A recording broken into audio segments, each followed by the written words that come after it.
Eh bien, yop tout le monde, c'est Milospace et aujourd'hui on se retrouve pour le 4e épisode de Create Industries. Aujourd'hui on se retrouve pas au même endroit que d'habitude car je suis en solo. En effet, vous avez peut-être dû le voir mais j'ai fait un live de 2 heures sur lequel je construis ma maison. La voici. L'objectif ça va être de la construire sur le serveur. Du coup, je rentre à l'intérieur pour vous montrer comment c'est. Donc on aura pas mal de place. En effet, pour pouvoir l'importer sur le serveur, il va falloir utiliser un schématique Nquill du mode Create. On va alors faire clic droit ici et ensuite clic gauche juste ici. Donc maintenant on a notre maison qui est sélectionnée à partir de notre schématique. Maintenant, on va faire clic droit et on va l'appeler maison. On le sauvegarde. Ainsi, en l'ayant sauvegardé comme ça, il s'enregistre dans le fichier .schématique qu'on retrouve dans .minecraft. Les gens, on se retrouve in-game. Alors, entre le dernier épisode et aujourd'hui, je suis allé farm dans le Nether, de la Netherite. J'ai aussi fouillé des bastions dans lesquels j'ai obtenu des Spirit Orbs nous permettant aussi d'obtenir 6 cœurs supplémentaires grâce au Goddess Statue. C'est dans le mode Paraglider. Cette statue, on la trouve dans les villages de Minecraft. Et en ce qui concerne mon stuff en Netherite, je l'ai équipé de l'enchantement Mending que j'ai pu obtenir grâce à un villageois dans le village situé au nord de la carte, juste ici. Maintenant, passons au craft du schématique canon. Ainsi, ce bloc qui va nous permettre de construire de façon rapide un schématique. On a besoin de 2 blocs de fer, 2 bûches, 2 smoothstone et un dispenser. On craft le dispenser et maintenant on craft le schématique canon. Juste avant de placer le schématique canon, j'ai pris dans les coffres un clipboard pour récupérer la liste des items utiles à la construction de la maison. Il nous faut aussi craft la schématique table qui est juste là avec des slabs et de la smoothstone. Donc on craft notre table. Entre temps, je suis allé récupérer dans les coffres un clipboard. Cela va nous permettre de récupérer la liste d'objets utiles à la construction de la maison. Et maintenant on va s'installer juste là. En effet, j'aimerais bien installer la maison juste ici. Donc on place notre schématique table et juste à côté le schématique canon. Ainsi, dans notre schématique table, va falloir placer un schématique empty qui se craft avec un papier et une light blue dye. Une fois notre empty schématique craft, on la place dans notre schématique table, on sélectionne maison.nbt et ensuite on valide. On obtient notre schématique, on place notre schématique sur le sol et maintenant on le tourne pour que cela nous convienne. Et enfin, on le place dans notre schématique canon. Maintenant, pour pouvoir avoir la place de construire la maison, je vais un petit peu nettoyer le terrain.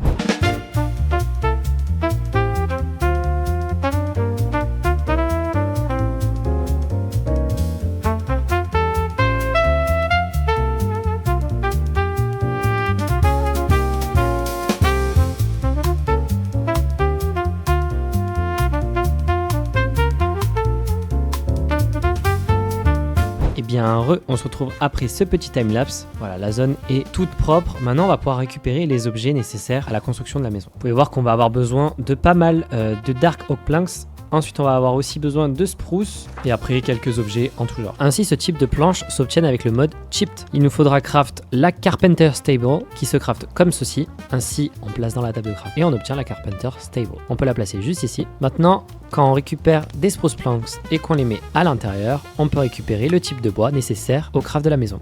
Maintenant, il manque plus qu'à répéter ce schéma pour avoir les ressources suffisantes. On peut aussi crafter la mason table qui se craft comme ceci. Ainsi, on place dans la table de craft et on récupère notre table. On la place juste là et elle nous servira pour d'autres crafts dans le futur. Maintenant, pour craft les piliers en limestone, on va avoir besoin de la stone cutter. Elle se craft avec 3 stones et un iron ingot. Ainsi, dans la table de craft, on pose nos 3 stones et notre iron ingot. On obtient notre stone cutter. On la place juste à côté et ainsi à l'intérieur, on peut échanger la limestone contre des piliers. Ainsi, on peut échanger la limestone contre des piliers. Maintenant, plus qu'à placer à côté de notre canon des coffres et de mettre à l'intérieur les ressources suffisantes. Maintenant, je retourne farmer. Les gens, on se retrouve après quelques heures de farm. Donc normalement, dans les coffres, il y a tout ce qui est nécessaire à la construction de la maison. On va alors pouvoir lancer le canon. On ouvre l'interface et on appuie ici pour commencer. Et normalement, la construction de la maison se lance. Je vous laisse maintenant avec un petit timelapse.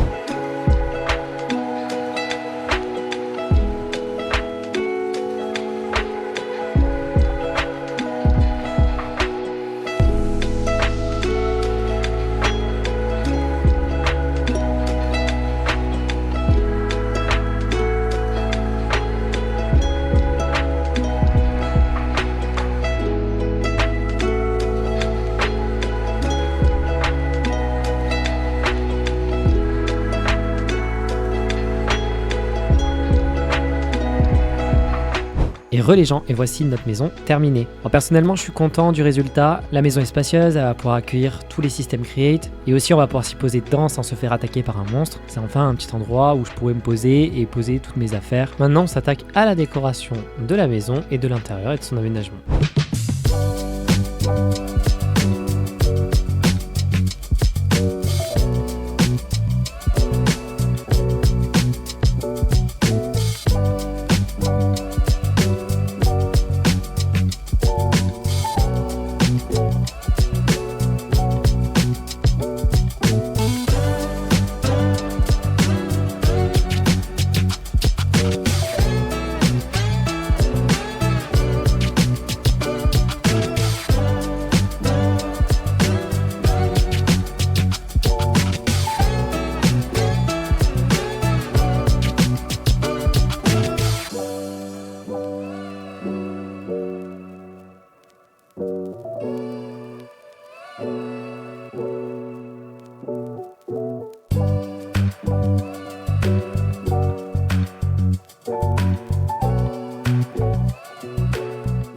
après déjà plus de 30 minutes de construction, je vais aller chez mon collègue pour lui acheter quelques boissons pour continuer de décorer ma maison et pour aussi faire une petite pause. Pour vous expliquer un petit peu, il a installé une ferme viticole juste à côté. C'est cool parce que ça permet d'améliorer notre expérience de jeu et le RP au sein du serveur. Alors dans la caisse là en bas, donc les 5 premières ça va être du 3 ans d'âge, donc c'est du vin rouge. Ensuite au-dessus ça va être que du 2 ans. Tout ce qui est, donc les 5 bouteilles ici, ça va être du Méloïd de 3 ans. Propose-moi un petit assortiment de plein de trucs là, que je puisse tester un petit peu tout. Le plus vieux. Bah c'est cette bouteille là du coup. Allez. T'en veux combien? Ah bah 3-4. Ok, super, merci. Elles ont le même âge.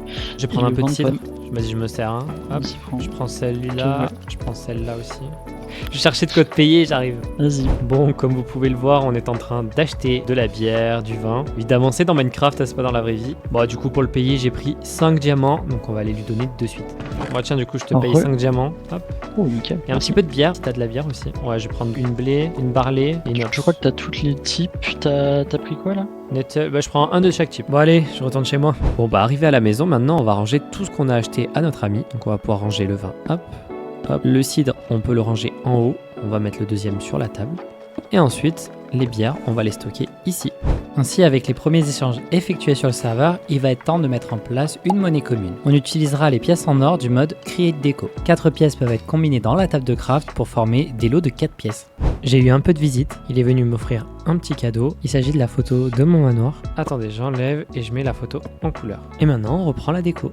Bon, les gens, je vous retrouve après un petit peu de décoration dans la maison. Donc je vais vous faire un petit house tour. Donc on arrive dans la maison avec ce magnifique hall d'entrée, avec certains meubles, la cuisine juste en face. Ensuite, quand on arrive sur la gauche, on a la salle à manger. Ici, on a le stockage de nos boissons, on a la table pour manger et quelques petits livres et quelques petites décos. Lorsqu'on va de l'autre côté, on a une petite pièce de vie et ici une salle pour se poser avec un petit meuble et quelques livres. Quand on monte à l'étage, pour l'instant c'est pas encore terminé, mais j'ai commencé à placer déjà quelques meubles et surtout le plus important, la salle des coffres. Ainsi cette salle des coffres, elle est temporaire car plus tard j'aimerais créer une salle des coffres automatisée avec le mode Create. Et juste derrière, on retrouve ma chambre avec quelques petites lumières, quelques petites décos et une armoire. Lorsqu'on sort par cette porte, on a accès au balcon pour pouvoir apercevoir les prochaines constructions qu'il y aura sur le serveur. Maintenant, on va s'attaquer un petit peu à la décoration extérieure de la maison.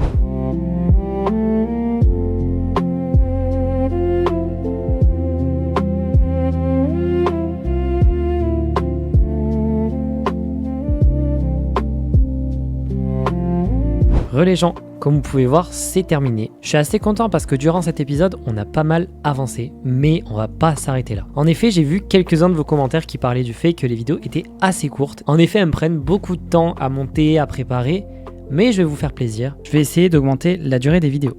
Pour continuer l'épisode, j'aimerais construire enfin la farm à briques. Elle va beaucoup nous servir pour la construction de la future ville et pour finir notre usine à pain. C'est parti!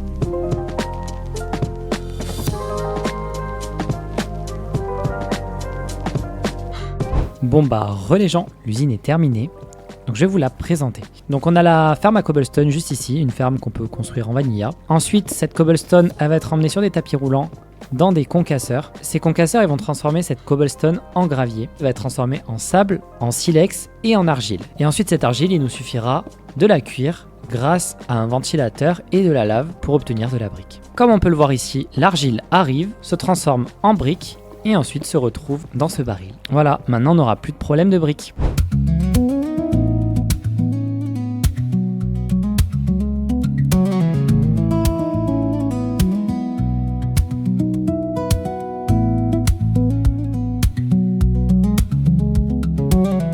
La vidéo touche à sa fin, merci de l'avoir regardée. N'hésitez pas à lâcher un petit pouce bleu, à mettre un commentaire et à vous abonner à la chaîne YouTube. C'était Milospace, bis!